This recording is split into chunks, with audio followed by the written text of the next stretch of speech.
करना है, तो आपका जो प्रिपरेशन स्ट्रैटेजी होता था, वो प्रिपरेशन स्ट्रैटेजी क्या होता था? मतलब आपका अप्रोच क्या था? किस तरीके से आप मतलब अपना जो शेड्यूल था उसको किस तरीके से डिस्ट्रीब्यूट किए थे कि कौन सा सब्जेक्ट को मुझे कितना टाइम देना है, किस तरीके से मुझे पढ़ाई करनी है, किस तरह से आप मॉक टेस्ट लगाते थे? तो आपका ओवरऑल स्ट्रैटेजी क्या था प्रिपरेशन स्ट्रैटेजी की मैं बात करूँ तो? सबसे पहले मैं अपने बैकग्राउंड के बारे में बताना चाहूँगा। मैं सिंपल फैमिली से बिलोंग करता हूँ और मैं ट्यूशन्स भी लेता हूँ क्योंकि फैमिली को सस्टेन करने के लिए। तो मैं क्लास 12 से ही मैं ट्यूशन्स पढ़ा के फैमिली को भी सपोर्ट करता हूँ और पढ़ भी रहा हूँ। इस कारण से मुझे लगभग 5 से 6 घंटे ट्यूशन पढ़ाने पड़ते थे। तो मेरे पास 5 से 6 घंटे कम होने के कारण से मैंने खुद से कैलकुलेट किया कि मैं जीके को थोड़ा कम वैल्यू दूंगा।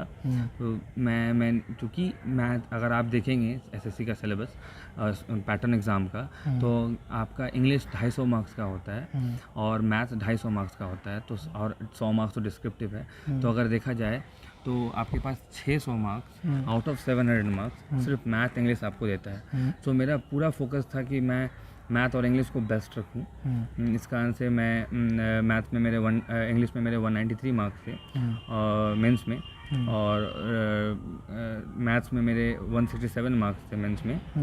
सो मैंने जीके को बहुत कम वैल्यू देते हुए, क्योंकि मेरे पास टाइम क्योंकि कम था, तो मैंने अपने टाइम को अपने तरफ से यूज़ किया और मेरा मेन फोकस था तो मैं इंग्लिश पे और मैथ्स पे ज़्यादा फोकस कर रहा हूँ। और इंग्लिश और मैथ्स में भी अगर देखा जाए तो मैथ्स पे मैं हमेशा बेसिक्स पे ध्यान देता था। क्लास 9 10th के बुक क्योंकि मुझे ट्यूशन पढ़ाने पड़ते थे, तो उस कारण से मुझे बहुत फ़ायदा पड़ा उससे मुझे। और मैं किसी भी स्टूडेंट को सजेस्ट करूँगा कि वो ज़रूर ट्यूशन्स लें, फ्री ही हो बट वो ज़रूर लें 9 10th की, क्योंकि आप उससे बेस बहुत अच्छा हो जाता है आपका और आपका क्वेश्चन सॉल्विंग एटीट्यूड भी बहुत चेंज हो जाता है। और उसके अलावा इंग्लिश पे मैं बुक्स पे वाइज कहा जाऊँ तो 2-3 बुक्स में मैं सिमट कर रह जाऊँगा। एक एसपी बख्शी बुक्स थी, एक mirror of common era grammar के लिए, और एमबी बुक जो कि एक क्वेश्चन बैंक की है। उसके अलावा मेरा मेन फोकस हमेशा पेपर्स पे रहा है। पेपर्स पे मैं सबसे ज़्यादा टाइम दिया हूँ इंग्लिश को लेके, और मैथ्स पे मैं हमेशा बेसिक्स पे रहा हूँ।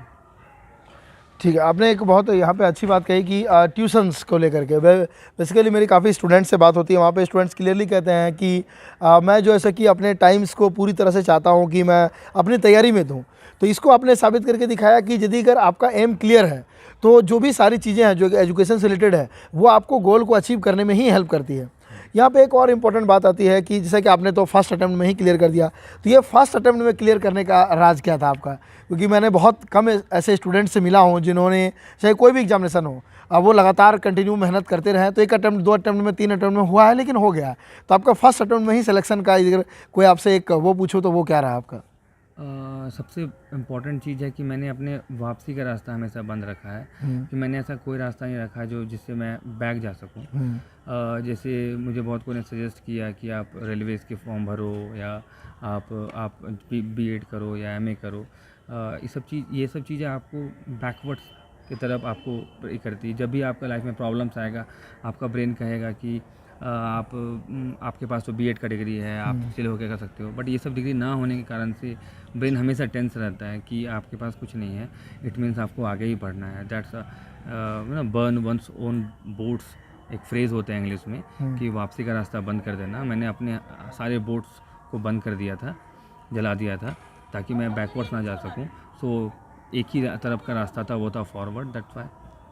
जी हाँ, आपने यहाँ पे एक बहुत रिमार्केबल और बहुत मतलब लॉजिकल और बहुत सही बात कही है कि अपने लिए हमेशा सारे रास्तों को बंद कर दो, क्योंकि जहाँ आपके पास मल्टीपल रास्ते होंगे फिर आपका दिमाग उसी तरीके से काम करने लगेगा कि इधर इधर नहीं भी सिलेक्शन होगा, मेरा इधर तो रिजर्व रखा हुआ है।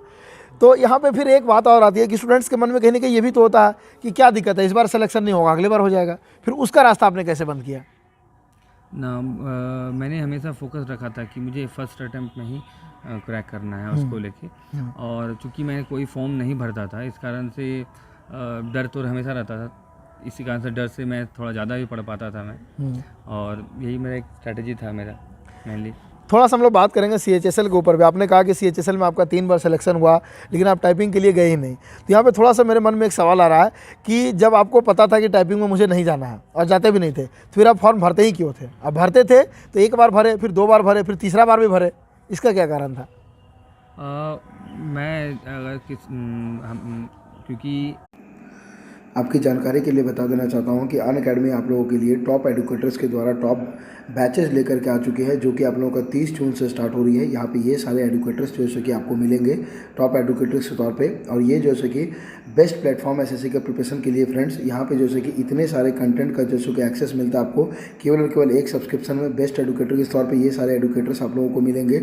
नेक्स्ट हम लोग बात करते हैं बैचेस की, तो टीम फोनेक्स के द्वारा SSC CGL and CHSL 21-22 exam जो कि बैच स्टार्ट हो रहा है, 30 जून से स्टार्ट हो रहा है। इस बैच में ये सारे फैसिलिटीज़ मिलेंगे एंड ये सारे एडुकेटर्स इस बैच को रन करेंगे। नेक्स्ट हम लोग बात करते हैं सीईटी ब्रह्मास्त्र बैच की। ये सभी गवर्नमेंट एग्जाम के लिए है। ये भी जो कि आप लोग का 30 जून से स्टार्ट हो रहा है। ये सारे एडुकेटर्स इस बैच को लेंगे और ये सारी इस बैच की फैसिलिटीज़ होंगी, ठीक है। नेक्स्ट हम लोग बात करते हैं आपके लिए संकल्प 1000+ सिलेक्शन बैच की। ये एसएससी सीजीएल 2020 एग्जाम को टारगेट करेगी। ये भी आपका 30 जून से स्टार्ट हो रहा है। ये सारे एडुकेटर्स इस बैच में होंगे और ये सारे इस बैच की जो कि फैसिलिटीज़ होगी। नेक्स्ट हम लोग बात करते हैं आपके लिए सफलता बैच की। तो सफलता बैच जो कि ये भी आप लोगों को 30 जून से स्टार्ट हो रहा। ये सारे एडुकेटर्स होंगे इस बैच में और ये सारी इस बैच की फैसिलिटीज़ होगी और इस बैच को जो ड्यूरेशन होगा ये फुल ईयर होगा, ठीक है। नेक्स्ट हम लोग बात करते हैं आपके लिए तो स्ट्रॉन्ग लाइनअप है बैचेस का फ्रेंड। यहाँ पे बहुत सारे बैच है। आखिरी पड़ाव SSC CGL 2020 exam complete revision batch है इन सारे एडुकेटर्स के द्वारा। Crack SSC GD constable 2020 exam है इन सारे एडुकेटर्स के द्वारा।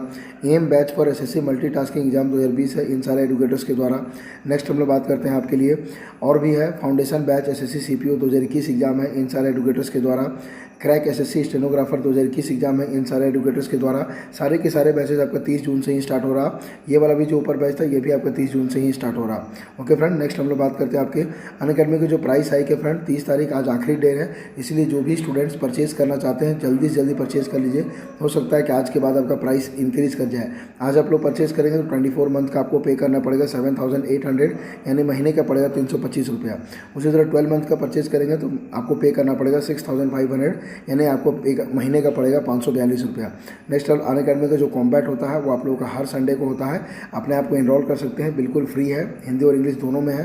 एंड्रॉयड एप्लीकेशन से लाइव देख सकते हैं। कूपन कोड डालिएगा उमंग स्टडी UMANG STUDY बिना स्पेस के।